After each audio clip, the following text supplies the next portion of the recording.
Pemirsa, jangan anggap sepele 5 benda di rumah yang ternyata harus sering dibersihkan, karena benda ini menyimpan banyak kuman dan bakteri. Hal ini tentu akan menurunkan risiko anggota keluarga di rumah terhindar dari serangan penyakit. Apa sajakah benda-benda tersebut? Hidup Sehat telah merangkumnya untuk Anda. Pertama, spons dapur. Spons yang biasa digunakan untuk mencuci piring ini terlihat tak menyimpan kuman. Namun sebetulnya benda ini menyimpan sarang bakteri yang bertumbuh sangat cepat. Untuk menghindari pertumbuhan bakteri pada spons, jangan lupa untuk memeras dan mengeringkan ketika sudah digunakan ya. Selain itu, jika spons terlihat robek dan berbau, sebaiknya segera ganti dengan spons yang baru ya. Kedua, serbet atau lap piring. Serbet atau lap piring kerap digunakan untuk mengeringkan piring usai dicuci ataupun tumpahan makanan di meja makan maupun di dapur. Untuk itu, perhatikan kebersihannya dengan cara mengganti secara berkala. Jangan lupa untuk mencuci lap tersebut dengan pemutih, sehingga minyak, noda, ataupun lemak yang menempel pada serbet bisa hilang. Namun, jika sudah dicuci, noda tersebut tak menghilang, sebaiknya ganti dengan serbet yang baru ya. Ketiga, sikat toilet. Sikat toilet digunakan untuk membersihkan area toilet. Hal ini tentu menyimpan banyak kuman dan juga bakteri. Untuk itu, bersihkan sikat dengan cairan pemutih sesering mungkin. Namun, jangan lupa untuk mengganti sikat toilet dengan benda yang baru minimal 6 bulan sekali, terlebih jika sudah muncul aroma bau yang tak sedap pada sikat ini. Keempat, bantal. Bantal menjadi benda yang penting untuk digunakan ketika kita hendak tidur dan beristirahat. Tanpa bantal, tidur pun terasa tak nyenyak ya. Untuk itu, perhatikan kebersihan bantal Anda di rumah. Bantal bisa dicuci dengan air hangat agar bakteri yang ada bisa menghilang. Namun, perlu diingat jika kita tinggal di area tropis, sebaiknya mencuci atau mengganti benda ini setiap 6 bulan sekali ya pemirsa. Terakhir, tong sampah. Tong sampah kerap menjadi sarang bakteri karena menjadi wadah utama dalam menampung beragam sampah rumah tangga. Untuk itu, jangan lupa untuk mencucinya dengan sabun pencuci piring dan semprotkan dengan selang air hingga minyak dan sisa sampah menghilang. Lalu biarkan tong sampah mengering dan jangan lupa untuk menabur dasar tong sampah dengan soda kue untuk menghilangkan aroma bau yang melekat.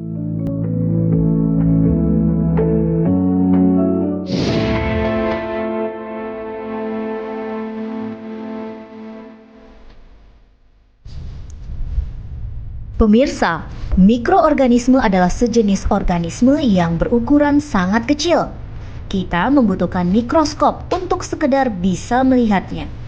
Tapi, yang mengejutkan, mikroorganisme ternyata merupakan salah satu agen penularan penyakit yang paling banyak di lingkungan kita. Mikroorganisme bisa tersebar di udara, makanan, minuman, bahkan pada hewan peliharaan kita. Nah, berikut ini adalah sederet mikroorganisme penyebar penyakit yang paling banyak kita jumpai, hasil rangkuman tim Hidup Sehat.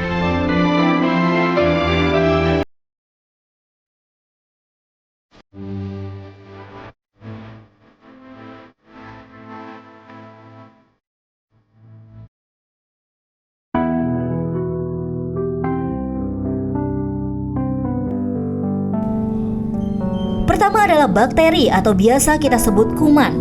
Mikroorganisme bersel satu ini jumlahnya akan bertambah berkali lipat ketika masuk ke dalam tubuh. Bakteri juga memiliki kemampuan dalam membentuk zat yang bisa menghancurkan sel-sel tertentu pada jaringan yang diserangnya. Penyakit yang mudah ditularkan lewat bakteri adalah radang tenggorokan dan kolera. Tapi tidak semua bakteri berbahaya. Bakteri yang hidup pada usus besar manusia justru berguna bagi sistem pencernaan kita. Bakteri yang dikenal dengan nama probiotik ini berfungsi untuk membusukkan makanan dan menghasilkan vitamin K yang berguna bagi tubuh.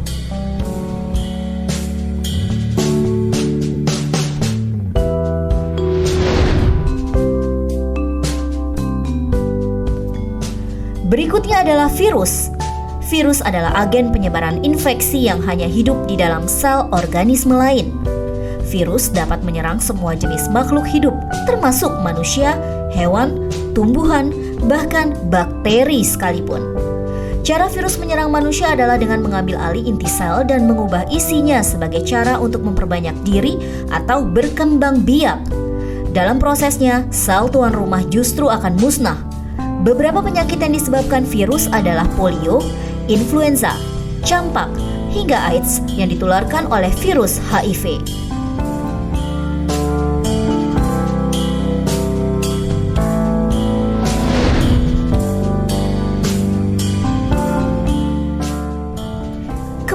pada jamur. Organisme bersel satu ini berukuran sedikit lebih besar dibandingkan dengan bakteri. Sebenarnya jamur tidak menular, tetapi ada jenis jamur tertentu yang bisa menularkan penyakit seperti Candida albicans.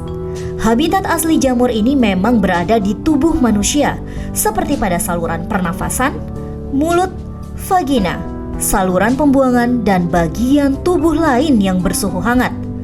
Dalam batas wajar, keberadaan jamur Candida albicans memang tidak berbahaya. Tapi ketika ia berkembang biak di luar kendali, maka jamur ini bisa menyebabkan berbagai macam penyakit. Salah satu gangguan kesehatan yang paling umum akibat jamur ini adalah keputihan yang kerap terjadi pada wanita.